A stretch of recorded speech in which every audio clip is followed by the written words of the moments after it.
Good morning, students. In a Geiger-Marsden experiment, calculate the distance of closest approach to the nucleus of Z equal to 80 when an alpha particle of 8 mega electron volt energy impinges on it before it comes momentarily to rest and reverse its direction. Student, इसमें आपको it comes momentarily to rest and reverse its direction आपको क्या निकालना है यहाँ distance of closest approach. क्या निकालना है? Distance of closest approach that we have to calculate. तो अब इसमें आप क्या करोगे, यहाँ आपको z दिया है तो हमने इसका फॉर्मूला दिया था जहाँ kinetic energy of alpha particle किसके इक्वल हो जाए, पोटेंशियल एनर्जी के. काइनेटिक एनर्जी क्या थी, हाफ ऑफ mv² और potential energy k into Z E into 2e divide by R naught.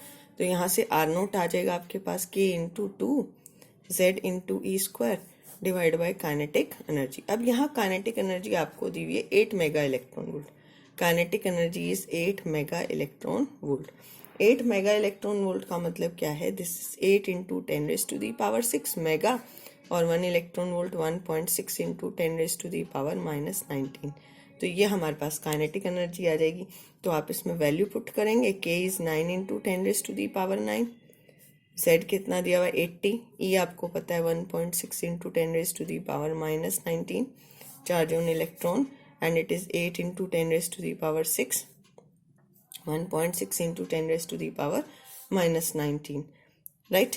तो अब यहाँ से ये जब आप इसे सॉल्व करेंगे ये आएगा 2.82 into 10⁻⁻14 metre. This is simple formula based question and it is very easy. Now in question number 2, in a Geiger Marsden experiment, यानी ये रदरफोर्ड अल्फा पार्टिकल एक्सपेरिमेंट है. Calculate the energy of alpha particle whose distance of closest approach to the nucleus Z equal to 79 is this. आपको R naught given है, this is 2.8 into 10⁻⁻14 metre. Z दिया हुआ है 79. How will the distance of closest approach be affected when the, एक तो आपको kinetic energy निकालनी है, फिर निकालना है आपको how will the distance of closest approach be affected when the kinetic energy of alpha particle is double. Student, हम यही फॉर्मूला लिखेंगे यहाँ डिस्टेंस ऑफ क्लोजेस्ट अप्रोच का 2kZe² divide by kinetic energy. Distance of closest approach is 2kZ into E² divide by kinetic energy. तो यहाँ kinetic energy हमें देना है, काइनेटिक एनर्जी फाइंड आउट करनी है. This is 2 into 9 into 10⁻⁹. Z is 79, E is 1.6 into 10⁻⁻19 coulomb इसका square. और kinetic energy आपको यहाँ पर कितनी दी हुई है, काइनेटिक एनर्जी निकालनी है और आर नोट कितना दिया हुआ है यहाँ पर आपको, दिस इज 2.8 इंटू 10⁻⁻14. और जब आप इसे सॉल्व करोगे तो ये काइनेटिक एनर्जी आएगी आपकी, दिस इज 1.300 इंटू 10⁻⁻12 जूल. या तो आप इसको जूल्स में छोड़ दीजिए या इसको मेगा इलेक्ट्रॉन वोल्ट में कन्वर्ट करना है. तो आप क्या करेंगे, इसे मेगा इलेक्ट्रॉन वोल्ट, तो आपको इसे डिवाइड करना पड़ेगा 10⁻⁻12. 1 इलेक्ट्रॉन वोल्ट 1.6 इंटू 10⁻⁻19 और मेगा के लिए 10⁻6, तो ये -13 हो जाएगा. यहाँ से आप इसे सॉल्व करोगे ये आएगा 8.125 मेगा इलेक्ट्रॉन वोल्ट. अब E, क्योंकि आर नोट और काइनेटिक एनर्जी का रिलेशन कैसा है, R naught is inversely proportional to E. अगर आप E को डबल करते हो, if kinetic energy is doubled, kinetic energy, this is kinetic energy is double, तो डिस्टेंस ऑफ क्लोजेस्ट अप्रोच क्या हो जाएगा, then distance of closest approach become half. It become half, right student. अब next आता है आपका the energy level diagram of an element is given here. Which transition correspond to the emission of spectral line of wavelength 102.7 nanometre, right. अब student इस type के question ये आपको दी हुई है.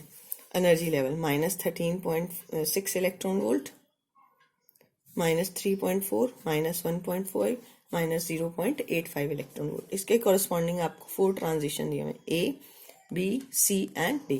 तो अब आपको ये बताना है corresponding to this which transition belongs. तो आप क्या करोगे, पहले इसके कॉरस्पॉन्डिंग वेवलेंथ कितनी है 102.7 नैनोमीटर, दैट इज 10⁻⁻⁹ मीटर। तो ई कैसे निकालोगे, h इंटू न्यू, और क्या होता है h into C by lambda. तो h कितना होगा 6.6 इंटू 10⁻⁻34, c 3 इंटू 10⁻⁴, और ये हो जाएगा 102.7 इंटू 10⁻⁻⁹।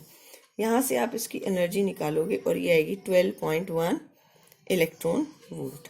कितनी आएगी एनर्जी, 12.1 इलेक्ट्रॉन वोल्ट। अब स्टूडेंट आप ट्रांजिशन एनर्जी निकालोगे कॉरस्पॉन्डिंग टू ए के कॉरस्पॉन्डिंग हायर एनर्जी लेवल कितनी है, -E2 minus E1। Excited energy level is -0.85 और ये हो जाएगा +1.5, राइट। इसको सॉल्व करोगे, EB के कॉरस्पॉन्डिंग निकालोगे, -0.85 plus 3.4 electron volt, minus minus plus. फिर EC के कॉरस्पॉन्डिंग सॉल्व करोगे, ये आएगी -1.5 प्लस 3.4 इलेक्ट्रॉन वोल्ट। अब जब ED के कॉरस्पॉन्डिंग सॉल्व करोगे तो ये आएगी, इसमें आ रहा है -1.5 से 13.6 इलेक्ट्रॉन वोल्ट। जब आप इसको सॉल्व करोगे तो ये आएगा 12.1 इलेक्ट्रॉन वोल्ट। तो ये ट्रांजिशन जो है वो किसको कॉरस्पॉन्ड करा है, सो transition D corresponds to wavelength correspond to this lambda equal to 102.7 nanometre. अब अगर आपको कहा जाए 1.5 माइनस 0.85, इसको आप सॉल्व करिए, ठीक है। अब इसमें पूछा है which transition correspond to minimum and shortest wavelength. तो अब हम अगर इसके corresponding एनर्जी कैलकुलेट करें 1.5 माइनस 0.85, तो ये आ जाएगा आपके पास 0.65 इलेक्ट्रॉन वोल्ट, ठीक है। और इसके कॉरस्पॉन्डिंग करें 3.4 माइनस ऑफ 0.85, तो ये आएगा आपके पास 5, 13, 8, this is 13 minus 8, it comes out to be 5, this is 2.56 electron volt. कितना आ जाएगा 2.56 इलेक्ट्रॉन वोल्ट। इसको करें 3.4 माइनस 1.5, तो ये आ जाएगा 1.9 इलेक्ट्रॉन वोल्ट। अब आपसे पूछा है किसके कॉरस्पॉन्डिंग शॉर्टेस्ट वेवलेंथ होगी, ठीक है, minimum and maximum wavelength. Minimum wavelength energy formula होता है E is inversely proportional to wavelength. जहां एनर्जी ज्यादा वहां वेवलेंथ कम। तो एनर्जी कौन से ट्रांजिशन में ज्यादा है, D में, तो ये किसको कॉरस्पॉन्ड करेगा, शॉर्टेस्ट वेवलेंथ को। ये किसको कॉरस्पॉन्ड करेगा, शॉर्टेस्ट। एनर्जी मिनिमम किस में है, यहाँ पर, तो ये किसको कॉरस्पॉन्ड करेगा, लॉन्गेस्ट वेवलेंथ को। This corresponds to longest wavelength. This is very important question. ये आपका करेगा शॉर्टेस्ट, क्योंकि एनर्जी ज्यादा है तो वेवलेंथ क्या होगी, कम, राइट। अब नेक्स्ट है next question, the total energy of an electron in the second excited state of hydrogen atom is. Second excited state का मतलब समझते हो, n इक्वल टू 3। देखो बच्चों, पहला होता है ground state, n equal to 1, इसको क्या बोलते हैं, ग्राउंड स्टेट। फिर n इक्वल टू 2 होता है first excited state, this is first excited state. अब ये है आपकी third excited state, n equal to 3 and this is second excited state. कौन सी एक्साइटेड स्टेट है, सेकेंड। तो energy correspond to second excited state is -1.5 electron volt. Calculate its kinetic energy. तो आपकी टोटल एनर्जी और काइनेटिक एनर्जी में ये relation हमने पढ़ा था। काइनेटिक एनर्जी क्या होती है, इसकी opposite. Kinetic energy is negative of total energy. तो ये कितना आ जाएगा, +1.51 इलेक्ट्रॉन वोल्ट। अब पूछिए पोटेंशियल एनर्जी। पोटेंशियल एनर्जी आपकी क्या होती है, पोटेंशियल एनर्जी डबल होती है किसकी, टोटल एनर्जी की। पोटेंशियल एनर्जी क्या होती है, डबल ऑफ टोटल एनर्जी। तो ट्वाइस ऑफ -1.51 इलेक्ट्रॉन वोल्ट, तो ये आ जाएगा 203 point with negative sign -3.02 electron volt. Potential energy is 2 times of total energy. So these questions are very important. एक दो क्वेश्चंस और डिस्कस कर रही हूँ मैं। Now in the ground state of hydrogen atom the Bohr's radius is this, the atom is excited such that the radius become this one. Find the value of principal quantum number and the total energy of atom in the second excited state. तो आप कैसे करोगे, R is directly proportional to क्या होता है n square. R is directly proportional to n square. तो R1 is directly proportional to n1 square. R2 is directly proportional to n2 square. Right? तो अगर आपको रेडियस गिवन है R1 by R2 आपके पास आ जाएगा दिस इज 5.3. ये आपको radius given है, this is n1 square divide by n2 square. तो इससे सॉल्व करोगे 5.3 इंटू 10⁻⁻11 और 21.2 into 10⁻⁻11 n1 square divide by n2 square. ये आपका कैंसिल हो जाएगा और ये इसको अप्रॉक्सीमेटली 5 और 5.3 और इसको सॉल्व करें तो ये अप्रॉक्सीमेटली 1/4 आएगा. तो n1 square divide by n2 square equal to 1/4. तो n1 बाय n2 कितना आ गया, दिस इज इक्वल टू 2. तो आपका n2 कितना आ गया 2. तो आपको निकालनी है total energy in this second energy level. तो E2 is -13.6 divide by 2 square. तो यहाँ से आप इसको सॉल्व करोगे, एनर्जी ये आएगी.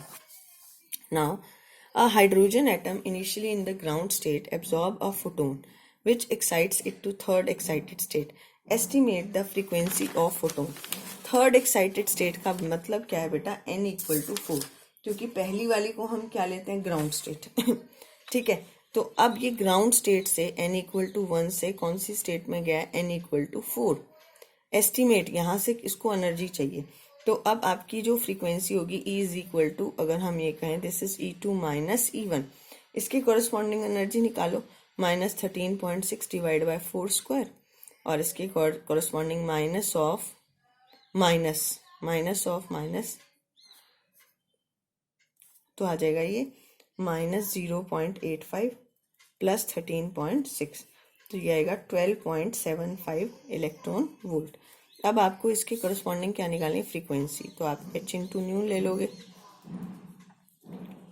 और यहाँ से आप फ्रीक्वेंसी 12.75 डिवाइड बाय 6.6 इंटू 10⁻⁻34 और इसको चेंज कर लो 1.6 इंटू 10⁻⁻19 में. ये आएगी 3.09 into 10⁻15 hertz. These are the few questions which I have discussed, but the questions on this is very important, so you can try more question on this. Okay, thank you, have a nice day.